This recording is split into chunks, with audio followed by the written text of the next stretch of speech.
सभी लोग सहमत हैं। बस्तर में खनिज प्रचुर मात्रा में है और जब बस्तर में खनिज प्रचुर मात्रा में है तो ऐसे में बस्तर में उद्योगों की तमाम संभावनाएं हैं और इसी संभावनाओं को देखते हुए बस्तर में सबसे पहले भारत का जो नवरत्न प्लांटों में से एक एनएमडीसी बेलाडीला और बचेली के क्षेत्रों में काबिज हुई और वहां से लौह उत्खनन का काम शुरू हुआ। उसके बाद फिर ये फैसला लिया गया कि यहाँ के लोहे को यहीं पे फिर से उपयोग किया जाएगा जिससे कि बस्तर के स्थानीय लोगों को रोजगार उपलब्ध कराया जा सके। इस उद्देश्य से जगदलपुर में बस्तर जिले में एक बड़े से स्टील प्लांट का लोकार्पण किया गया, उद्घाटन किया गया, मतलब स्थापना की गई। सॉरी, लोकार्पण और उद्घाटन गलत निकल गया मेरे मुंह से। स्थापना की गई। यह भी निर्माणाधीन है, बन रहा है, अभी फाइनल स्टेज पे नहीं पहुंचा है, लेकिन उसके पहले ही एक फैसला फाइनल स्टेज पे पहुंच गया है। फैसला ये पहुंच गया है कि इसे एनएमडीसी नहीं चला पाएगी, इसे निजी हाथों में बेच दिया जाए। इसको लेकर लगातार राजनीति चल रही है, बयानबाजी का दौर चल रहा है और विरोध प्रदर्शन चल रहा है। और इन सारे विरोध प्रदर्शनों के साथ आज वो घड़ी भी आ गई जब इसके नीलामी की प्रक्रिया शुरू हो गई। आज 27 जनवरी है। बताया जा रहा है जिन कंपनियों को इस स्टील प्लांट को खरीदना है उन्हें बिडिंग में हिस्सा लेने का आज आखिरी और अंतिम दिन है। इसको देखते हुए आप देखें दूसरी तरफ में बड़ी संख्या में ग्रामीण आए हुए हैं और साथ ही साथ यहाँ पे विरोध प्रदर्शन चल रहा है। ये विरोध प्रदर्शन एक दिवसीय है। एक दिवसीय विरोध प्रदर्शन के दौरान ये विरोध किया जा रहा है कि इसे निजी हाथों में नहीं बेचा जाएगा। वहाँ पे बड़े बड़े नेता हैं, जगदलपुर के विधायक रेखचंद जैन हैं और इंद्रावती प्राधिकरण के उपाध्यक्ष राजू शर्मा जी हैं। इसके साथ ही और अन्य जनप्रतिनिधि हैं और साथ ही साथ सर्व आदिवासी समाज और जो यहाँ के यूनियन हैं उनकी भी सहभागिता है। इस बीच मुझे इस आंदोलन को समझना था और आंदोलन के साथ साथ ये भी समझना था कि ये आंदोलन वाकई में बस्तर वासियों के लिए है या राजनीतिक रोटी सेकने के लिए है। क्या इसका लाभ मिलेगा, क्या इसे रोका जा सकता था, इस पर विधिवत समझना था। भीड़ में बातचीत करता तो कई दफ़े ऐसा होता है कि भीड़ में जो लोग बैठे होते हैं उन्हें वस्तुगत स्थिति की जानकारी नहीं होती। लंबे समय से इस विरोध में जो काबिज रहे हैं अपनी भूमिका निभाते हुए महेंद्र जॉन जी, मैंने उनसे निवेदन किया कि आप थोड़ा सा अलग से आके हमको विधिवत समझाएं। महेंद्र जी, स्वागत है बस्तर टॉकीज में आपका। धन्यवाद रानू भैया। महेंद्र जी ये बताएं, ये पीछे एक उम्मीद का जो पहल था पीछे खड़ा है जी, सॉरी, और ये उम्मीद का पहल अब ढहने वाला है क्योंकि बताया जा रहा है कि अब ये बिकने के कगार पे आ चुका है। कांग्रेस सरकार ने कहा कि हम इसका पुरजोर विरोध करेंगे। लगता है प्लांट शुरू नहीं हुआ लेकिन डस्ट का असर होने लगा है। तो छत्तीसगढ़ की कांग्रेस सरकार ने कहा कि हम इसका पुरजोर विरोध करेंगे। भूपेश बघेल ने बहुत आक्रामक तौर पर इसके लिए लगातार बयानबाजी किया था, लेकिन परसों जब वो आए हुए थे उनके बयान में बहुत नरमी थी और आज विरोध हो रहा है। क्या है पूरा, थोड़ा सा समझाएंगे भैया? देखिए, मुख्यमंत्री साहब ने नरमी क्यों बरती ये तो मैं नहीं बोल सकता, लेकिन आज जो विरोध हो रहा है ये विरोध कांग्रेस पार्टी के द्वारा तय नहीं है। ये जो यहाँ के जो प्रभावित पंचायत हैं उन पंचायतों के द्वारा अभी लगभग पिछले सप्ताह के अंदर में इसके लिए जो एक लीगल लड़ाई लड़ने के लिए एक डॉक्यूमेंट जो चाहिए था, जैसा कि पेशा कानून में लिखा हुआ है और पेशा कानून बोलता भी है और हमने देखा भी है यहाँ पर कि 2010 के अधिग्रहण और 2001 के अधिग्रहण से पहले इसी पेशा कानून का हवाला देकर एनएमडीसी और राज्य सरकार ने बोलिए या जिला प्रशासन ने सभी ग्राम पंचायतों में ग्राम सभाएं की थी। अच्छा, ग्राम सभाएं की थी जी। 2013 नंबर डिपॉजिट में तो ये निकल के आया ग्राम सभा हुआ ही नहीं है, ऐसी फर्जी हो गई। नहीं, वो बताऊंगा मैं 2001 में भी ग्राम सभा का प्रावधान था, लेकिन 2001 में विरोध इतना था कि ग्राम सभाएं हो नहीं पाई और उसको किस तरीके से खानापूर्ति किया गया ये हमारे समझ से परे है, क्योंकि विरोध इतना हुआ था कि लोग जेल चले गए थे और फिर भी उसके बाद में जोर जबरन अधिग्रहण कर लिया गया। परंतु 2010 के अधिग्रहण से पहले और 2012 के अधिग्रहण से पहले विधिवत ग्राम सभाएं हुई। अच्छा। और उन ग्राम सभाओं में ग्रामीणों ने इस बात के लिए सहमति दी कि हम चाहते हैं कि स्टील प्लांट बने उसके पीछे कारण ये था कि इन 10 सालों के अंदर में एनएमडीसी ने लगभग 300 लोगों को नौकरी दे चुका था और उनका जो जीवन स्तर देख करके लोगों को लगा कि हाँ, ये तो रोजगार देने का मामला है, एनएमडीसी अपने को विस्तार और करना चाह रही है, तो ज़मीन देते हैं, रोजगार मिलेगा, जीवन स्तर सुधरेगा। तो उस समय जब अधिग्रहण हुआ था तो उस समय विधिवत ग्राम सभाएं हुई, ग्राम सभाओं की सारी प्रक्रियाओं को पूरा किया गया पेशा कानून के तहत।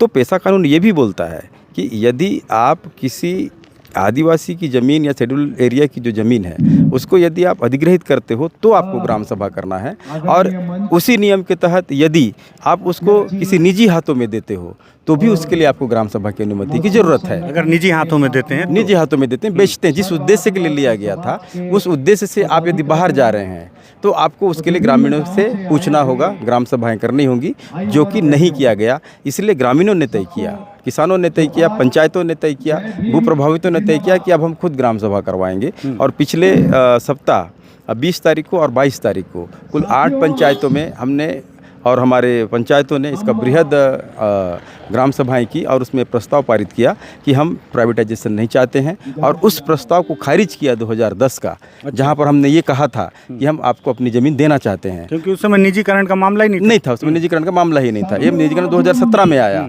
तो ये है कारण उसका। हम अभी इस बात के लिए अब पेशा कानून के तहत, जैसा कि राज्य सरकार अभी इसको इम्प्लीमेंट में ले आई है, तो उसके तहत हम लोग भी चाह रहे हैं कि नहीं, अगर आपको करना ही है तो सभी सरकारी प्रक्रियाओं को पूरा करने के बाद आप कर सकते हैं। अन्यथा बस्तर का, जैसा कि हम अभी बोल रहे थे कि यहाँ का मूल निवासी अब जाग चुका है, उन्होंने नियम कानून सब जान चुका है और यहाँ पर आकर के उन नियमों को हमको बता चुके हैं। तो हम भी चाहेंगे कि नहीं, नियम के तहत हो, और दूसरा हम ये भी चाहेंगे कि ये स्टील प्लांट किसी भी सूरत पर बंद नहीं होना चाहिए, इसको चलते रहने देना चाहिए और ये चलना चाहिए, ताकि अभी तो कमीशनिंग शुरू हो चुका है, बाय प्रोडक्ट चल रहा है। तो अगर इसको किसी भी तरीके से बाधित कर दिया जाता है, लंबे समय के लिए बाधित होता है, तो कहने का मतलब ये होगा कि अभी जो प्रोसेस है वो पूरी तरीके से रुक जाएगा और बहुत बड़ा नुकसान होगा। तो हम लोग खुद ही चाहते हैं, ये यहाँ पर हम लोग काम करने वाले, हम चाहते हैं कि स्टील प्लांट बने, चले, लेकिन ये निजी हाथों में ना चले। अभी एक अच्छी व्यवस्था की गई थी कि मेकान को 3 साल के लिए आपने इसको चलाने के लिए दे दिया था। अच्छा, जब आपने 3 साल के लिए दिया था तो 1 साल गुजरा नहीं है और आप बिडिंग प्रोसेस पे चले गए। आप कम से कम 3 साल देख सकते, 3 साल देख लेना था, क्या 3 साल देख लेना था। इसी विषय पर मुख्यमंत्री ने भी कहा कि आप 3 साल की बात क्यों कर रहे हो, आप 10 साल के लिए मेकान को दे दो। मुख्यमंत्री जी का भी यही कहना था कि चलाने दो मेकान को। और तो ये जो सारी चीज़ें हैं, हम तो यही चाहेंगे कि नहीं, मेकान चलाए, एनएमडीसी चलाए, कोई भी चलाए, पर निजी हाथों में ना जाए। उसके पीछे का कारण यदि आप पूछना चाहेंगे तो अभी हमारे देश में साफ उदाहरण है, जो मैं अभी थोड़ी देर पहले आपको बता रहा था। पूछने ही वाला था जी जी, क्या होगा अगर अडानी के हाथ में, जैसा बात चल रहा है, मेरे को नहीं मालूम अडानी के पास जाएगा कि नहीं जी, लेकिन अगर मान लो अडानी के हाथों चला जाता है प्लांट और एनएमडीसी चलाए या अडानी चलाए, प्लांट चलना चाहिए, तो इसमें फर्क क्या आएगा, थोड़ा आप डिटेल में बताएं। देखिए, वही सबसे बड़ा फर्क क्या आएगा, इसका साफ उदाहरण अभी बहुत ज़्यादा समय नहीं गुजरा है।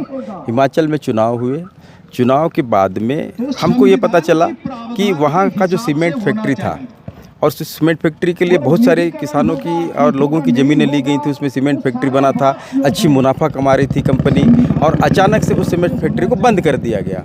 जब कारण तलाश की गई तो कारण ये पता चला कि 4 रुपये वाहन भाड़ा बढ़ाने की वजह से वाहन मालिकों ने 4 रुपये का ज़्यादा किराया मांगा, जिसकी वजह से अडानी जैसे पूंजीपति को, आज देश के 3रे नंबर पर अडानी हैं, उन जैसे पूंजीपति को 4 रुपये ज़्यादा किराया भाड़ा नहीं देना पड़े, इसलिए उन्होंने पूरे सीमेंट प्लांट को बंद कर दिया। अच्छा, उस सीमेंट प्लांट को बंद कर दिया सिर्फ 4 रुपये सिर्फ 4 रुपये के लिए, सिर्फ 4 रुपये के लिए। तब तो बहुत लोग बेरोजगार हो गए। पूरा का पूरा हिमाचल प्रदेश का वो पूरा एरिया, मैं एक वीडियो में देख रहा था, पूरा एरिया बेरोजगार हो चुका है। हजारों गाड़ियां खड़ी हो चुकी हैं, हजारों लोग बेरोजगार हो चुके हैं। अब उनको घर छोड़ करके जाते नहीं बन रहा है, और उसके पर बोलने वाला भी कोई नहीं है, तो इस स्थिति में ये जो पूंजीपति हैं, इन पूंजीपतियों को 4 रुपये का नुकसान बर्दाश्त नहीं हो रहा है। अगर इस स्टील प्लांट में आगे चल करके कहीं अगर नुकसान होता है और इसको ये वो बंद कर देते हैं, तो सोच करके देखिए कि नहीं, इतने बड़े जो चीज़ को खड़ा किया गया, हजारों लोग इसके अंदर में रोजगार कर रहे हैं, इतने ग्रामीणों की उम्मीद है, रोजगार से लेकर के विकास की जो उम्मीदें हैं, तो धरी की धरी रह जाएगी। इसीलिए हम नहीं चाहते हैं कि ये किसी भी पूंजीपति के हाथ में जाए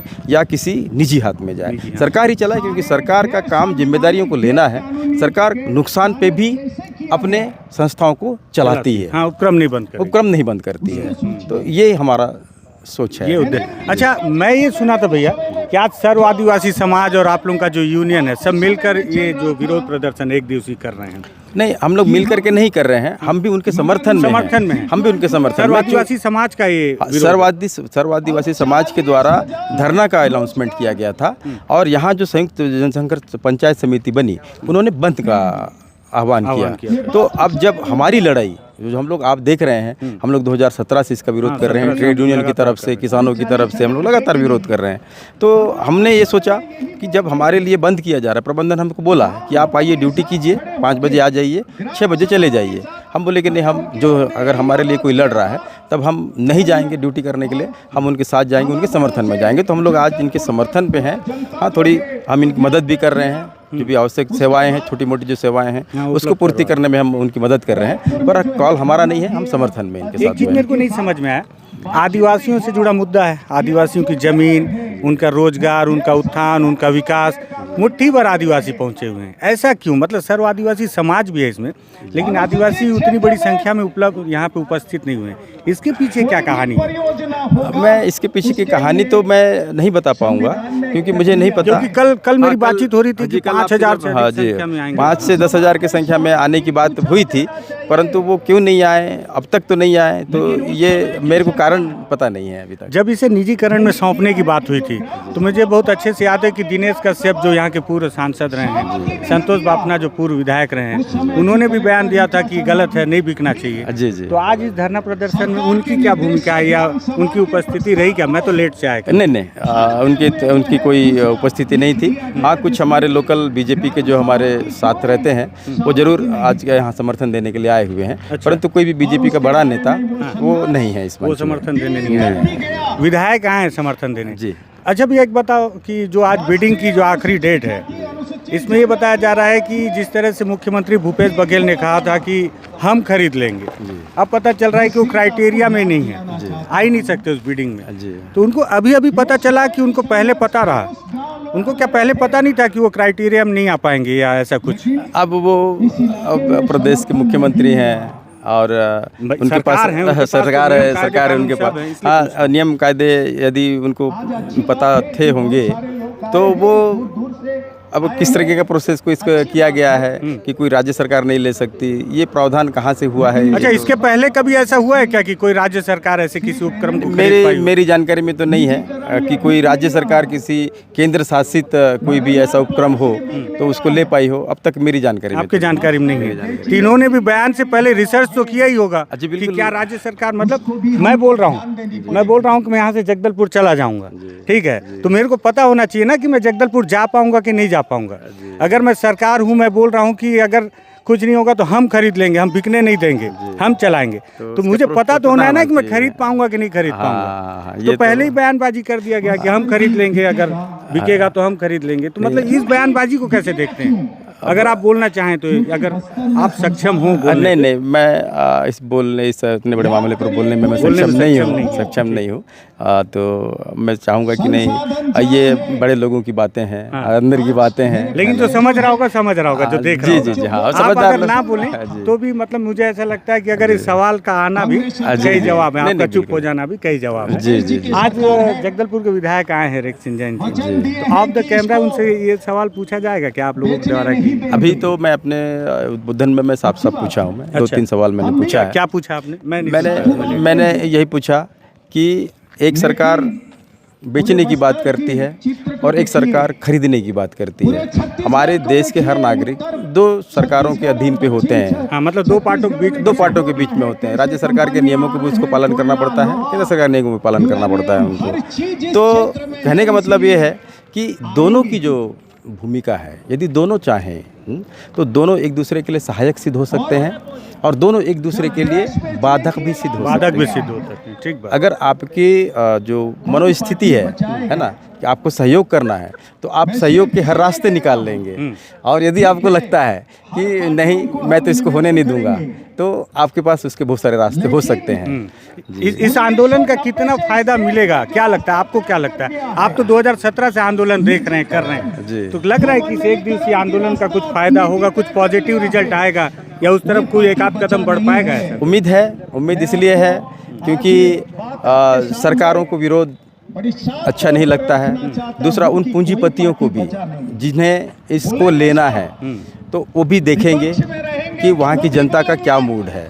तो आज का जो उद्देश्य है वो यही है, मैसेज देना है कि आप अगर इसको ले लोगे तो जिस तरीके से टाटा का हाल हुआ, आगे हो सकता है आपका भी हो सकता है। आप आगे मत आओ, इसलिए आप आगे मत आओ। इसको हम देखेंगे। प्रबंधन भी हमारा है ना, राज्य सरकार तो हमारे साथ ही है।